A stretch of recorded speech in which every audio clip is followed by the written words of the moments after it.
Durango, Colorado, 7:30 a.m.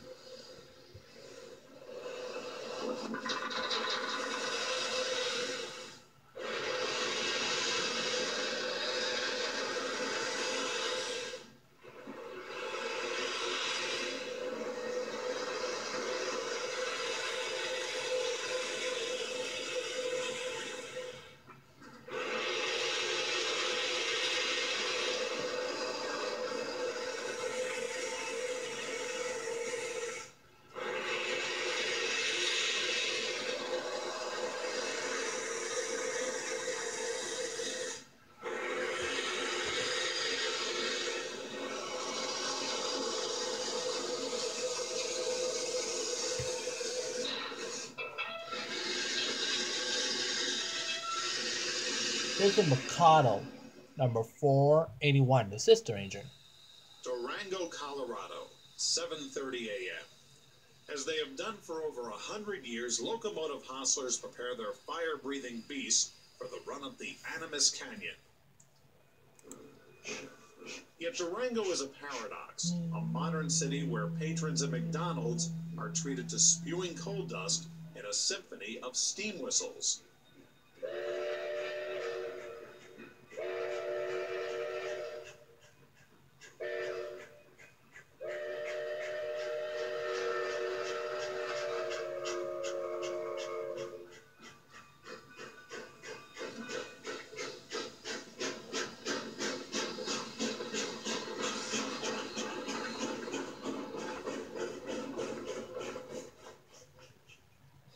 We're in Chavna, Mexico, 9 a.m. This is in the Valley.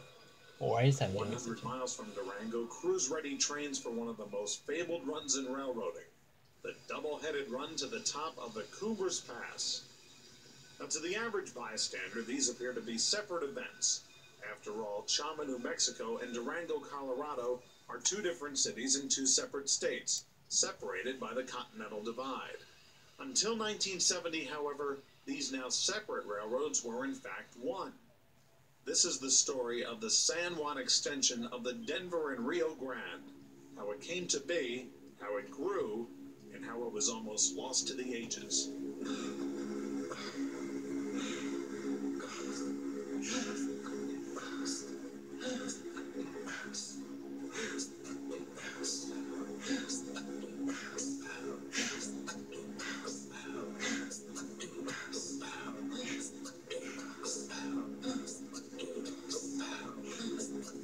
Here's the Mikado engine, number 481, the sister engine.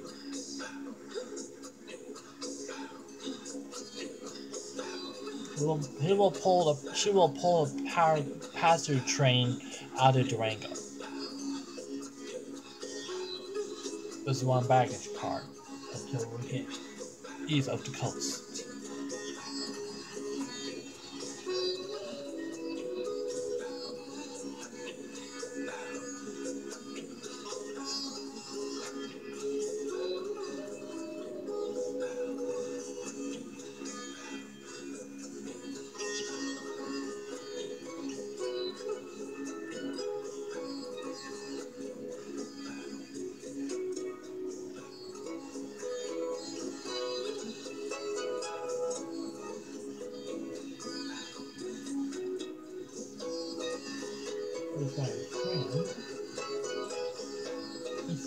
Number 489.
Narrow rails still shine.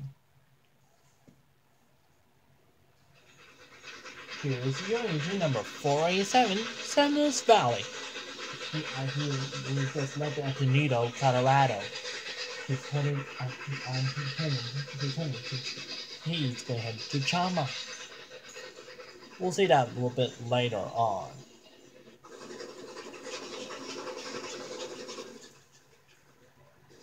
Today's passengers on the former Denver and Rio Grande lines ride with the feeling that they are traveling on something old, historic. The railroad is indeed steeped in history, as none of it would have been built had it not been for this man, General William Jackson Palmer. In 1870, General Palmer formed the Denver and Rio Grande, envisioning a railroad connecting Denver with Mexico City. This railroad would be unique, using a narrow gauge with rails only 3 feet apart, instead of the usual standard gauge of 4 feet 8.5 inches width. It was an economical reason. That's the reason he could build a narrow gauge faster than he could standard gauge. And also because he wanted to sew up the Rocky Mountain Empire for a certain length of time while he got established. Because other railroads coming in at 4 foot 8.5 inches, they either had to transfer everything to or from the narrow gauge so they could get in there. So he could shut off real interchange, as we know now, between railroads. As the new baby railroad, as Denverites called it, worked south, General Palmer diverted part of it westward toward the newly discovered mining regions in southwestern Colorado. In 1878, General Palmer lost a legal battle with the Atchison, Topeka, and Santa Fe Railroad, thus ending his dream of reaching Mexico City. The railroad shifted its entire focus west into the mountains, with the narrow gauge main line running to Salt Lake City, as well as the San Juan extension, which was pushing towards Silverton. In 1880 and 81, narrow gauge rails were laid south of Alamosa, Colorado, snaking their way over Cumbres Pass before dropping down a steep 4% grade into Chama, New Mexico. From Chama, the line headed northwest to Durango, where the branch to Silverton headed north into the mountains. As soon as it was completed, the San Juan extension began hauling ores out of Silverton. The railroad became the backbone of a newly developing region. At the same time, the Denver and Rio Grande realized that to be competitive, it must convert to standard gauge. Thus, when the Silver Panic of 1893 hit, the narrow gauge line to Silverton was already part of a shrinking system that the railroad did not want. With silver prices falling drastically, the boom was over.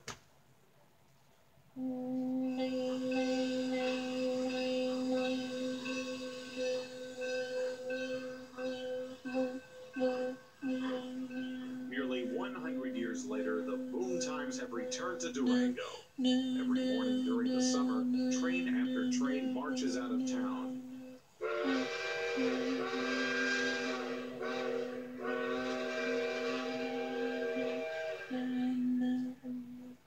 No longer carrying the riches of ores from the mines, the railroad is after new riches, those to be made from attracting the modern-day tourist. The Rio Grande no longer runs the railroad. Passengers boarding trains now proudly lettered for the Durango and Silverton narrow gauge railroad. As the Denver and Rio Grande was a child of the 1880s, the Durango and Silverton was born of the 1980s.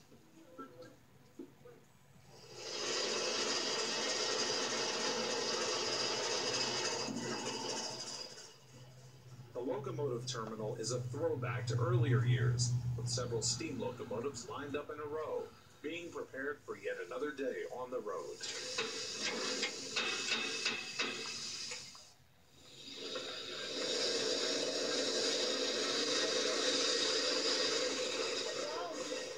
Well, I learned each personality of each one of the engines. Each one of these engines has a personality of its own. What I mean by that is just how they take the fire, how they take the water, how they stay steam, and it's just like babysitting. My favorite engine is the 476 because she's easy to pull, she's easy to dump, And then again, probably my second favorite is the 497. She's probably what you call an engine watchman's dream. She's got a big firebox. You very seldom have to coal her. She stays steamed real well. But she's a hard one to dump. The locomotives on the Durango and Silverton are all Durango veterans.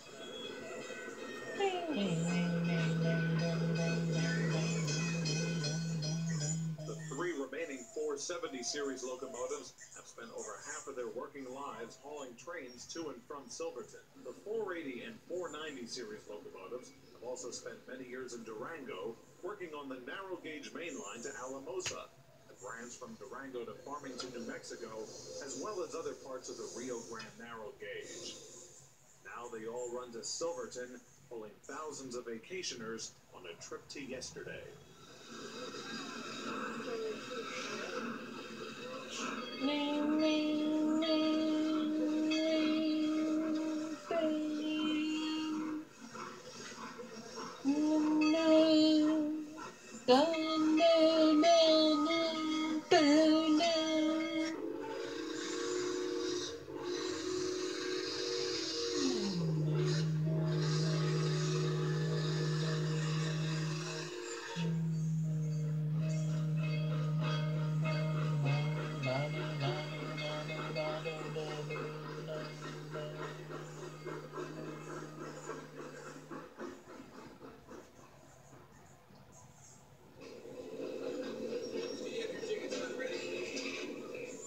Upon leaving Durango, trains head north into the lush Animas River Valley. Now, to say that the train is full is an understatement. It is usually sold out.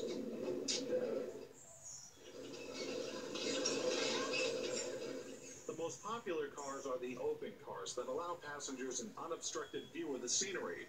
Most passengers settle for a seat in one of the more traditional coaches. The passenger coaches on the Durango and Silverton are unique because many were built in the 1880s, while some were built as late as 1986, and most passengers can't tell the difference. As always, there is someone on the train, though, who is indifferent to everything, reading a newspaper.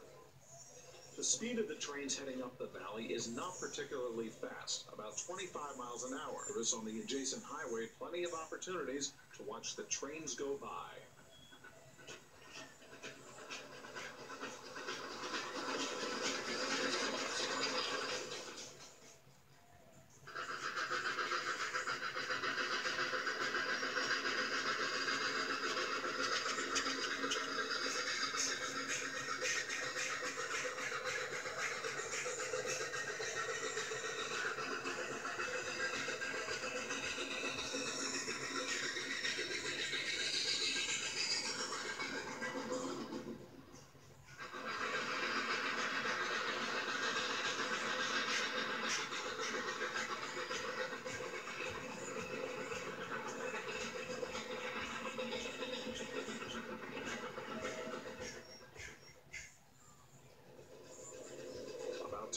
Out of Durango, the tracks begin to climb up away from the highway and the condos. Then, abruptly, the train leaves civilization behind and treats the passengers to the scenic highlight of the trip, the High Line.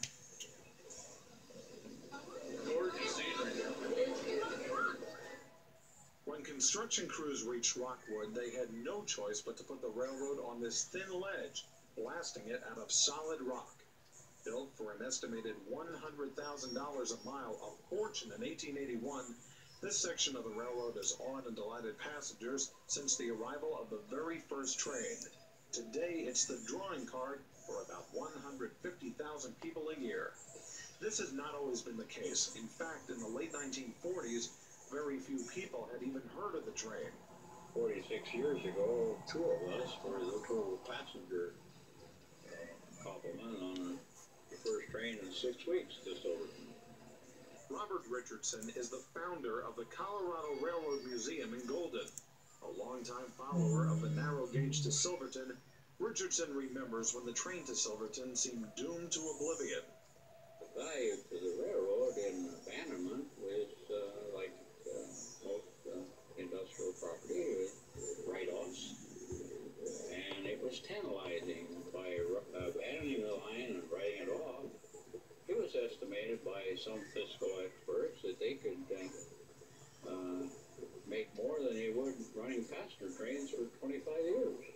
Up until the late 1950s, the Silverton train was quite different from the train now running today.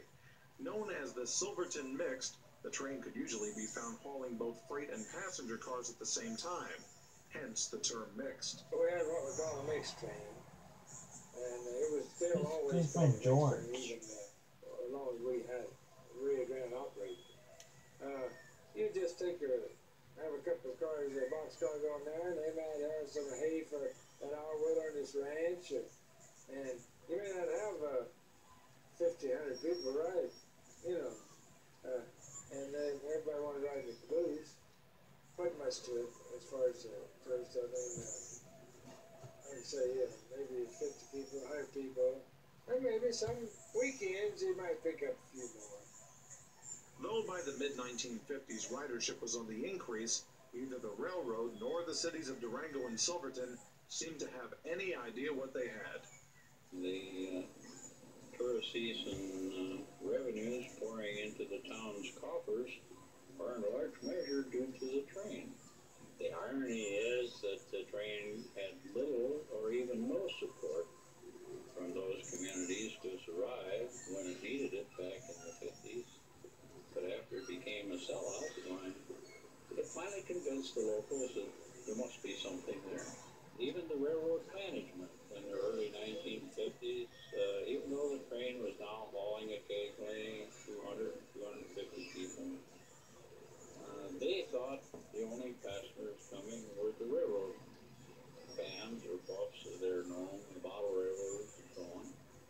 And the railroad management generally, quite frankly, referred to them as those nuts, me included. They didn't realize that the thing was attracting a growing percentage of just tourists. In 1959, the Rio Grande applied to the Interstate Commerce Commission for permission to abandon the Silverton branch. That petition was denied because by this time patronage had reached the level that the railroad was making a profit, and the ICC was of the opinion that the line was serving a public need. To the railroad's credit, the Rio Grande then embarked on a plan to develop the line as a tourist attraction, running it on a daily schedule in the summer. Patronage continued to grow, although at times the riders didn't always fit the mold of a typical passenger. I caught one man who was he was a tape recording nut. I caught him he'd shut the door and blocked it into one of the old restrooms, which was toilets, which is nothing but a large pipe discharging over the roadbed where the toilets would go.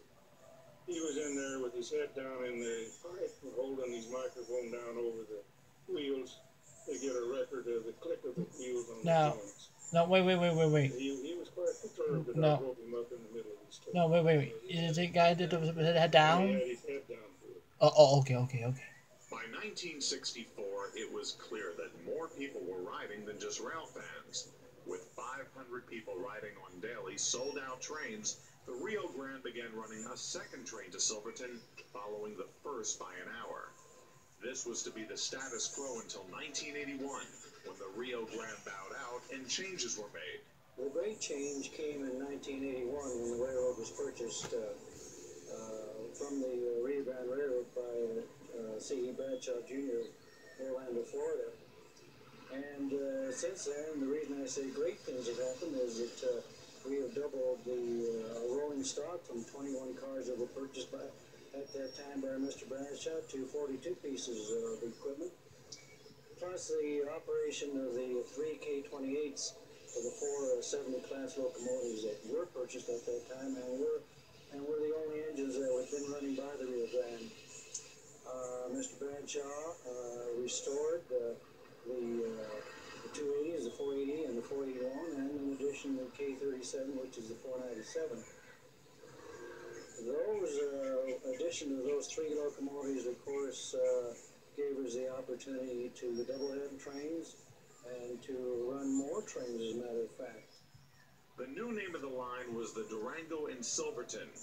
As soon as the Durango and Silverton took over the railroad, Steps were made to increase the number of passengers the railroad was able to carry. The Durango yard took on a new look as a new car shop was built on the site of the long-gone original. Old cars were refurbished and brand new ones built. With all of this new capacity, business is booming. Okay, ma'am, it comes to $118.77. To keep up with the volume, the railroad has installed a computerized reservation system. In an old boxcar behind the depot, one can find employees busily processing the thousands of letters containing checks. In the depot, an impressive gift shop has available numerous mementos of the railroad. Even though big business has now come to Durango, the line still has a vestige of slower, grander times. The Nomad is one of 3 business cars that the Durango and Silverton still maintains. For only $923, a group of 18 people can spend the day traveling like the aristocrats of days gone by. A fitting way to escape from the land of the megatourist. Dispatcher 9,000. Over. Of the block for John Martinez, motor car 9,000 from Rockwood. Beginning at 8:39 a.m. Hermosa declare at 9:00 a.m. Over.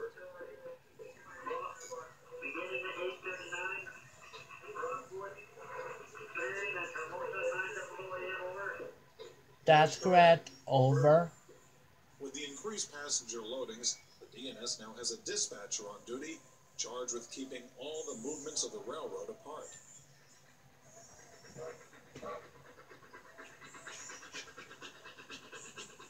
Here's a Mikado sister engine number 481, the sister engine. He's headed to Silverton.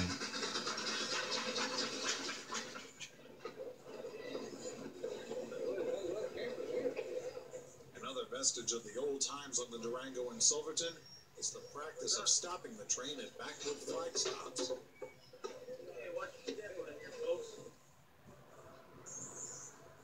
Elk Park, Colorado is a popular spot among backpackers. Things become busy momentarily as the backpacks are hurriedly unloaded. So the train needs to stop at Elk.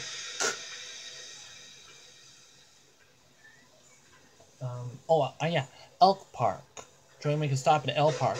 Now they can head to Silverton. Now we head north towards Silverton.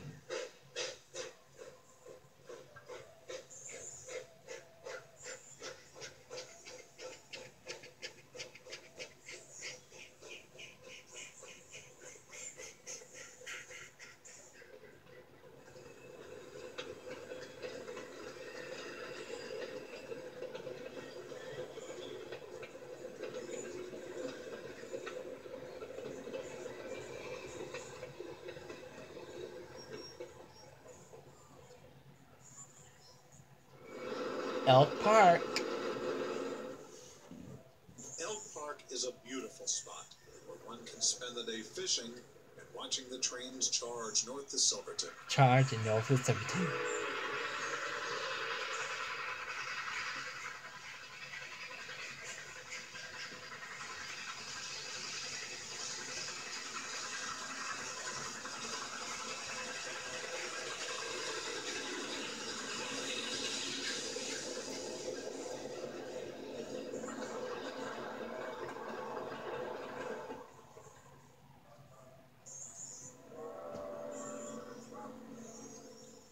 Silverton.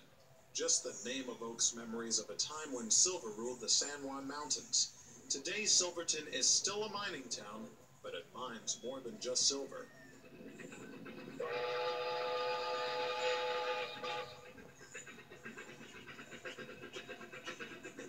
The workers are going to build the station. This bill.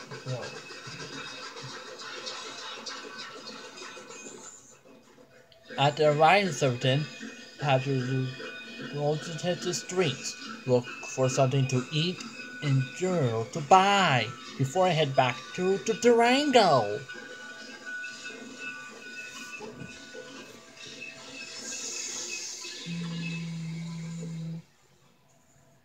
Now the town digs for silver in the pockets of the thousands who arrive on the trains each day. Upon arrival in Silverton, the passengers take to the streets, looking for something to eat and a curio to buy. A curio to buy.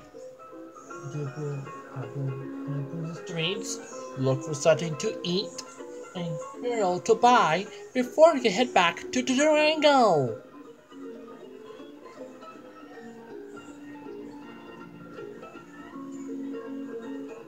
Wow.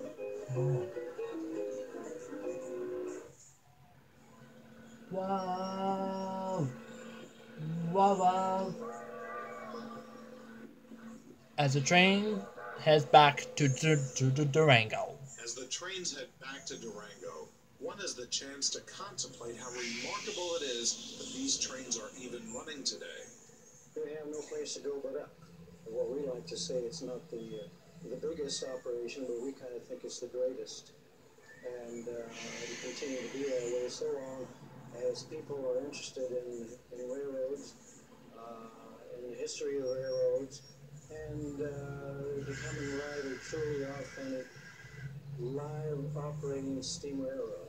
Miss McConnell, engine number 4 and 1. She just returned from Silverton. You got just to come back to Silverton. She just returned to Durango. He's ready to put him to bed. She just finished for his day. Well, very well, engine McConnell in situation number 481.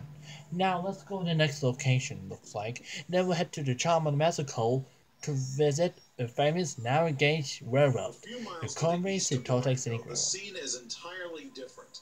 In Arbuckle, Colorado, one can find the ruins of the narrow gauge that is no longer. Most of us old narrow gauge men and general officers and everyone, we had a special place in our hearts for the narrow gauge.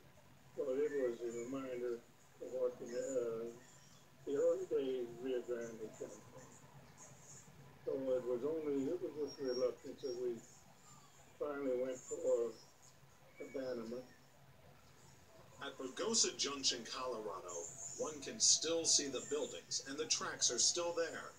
The land is owned by the Southern Ute Indians who wish that the tracks remain in this spot after the narrow gauge main line was abandoned. The empty water tank waits to fill locomotives that will never arrive, and a lonely car has patiently waited for 20 years to be pulled away from this isolated section of track.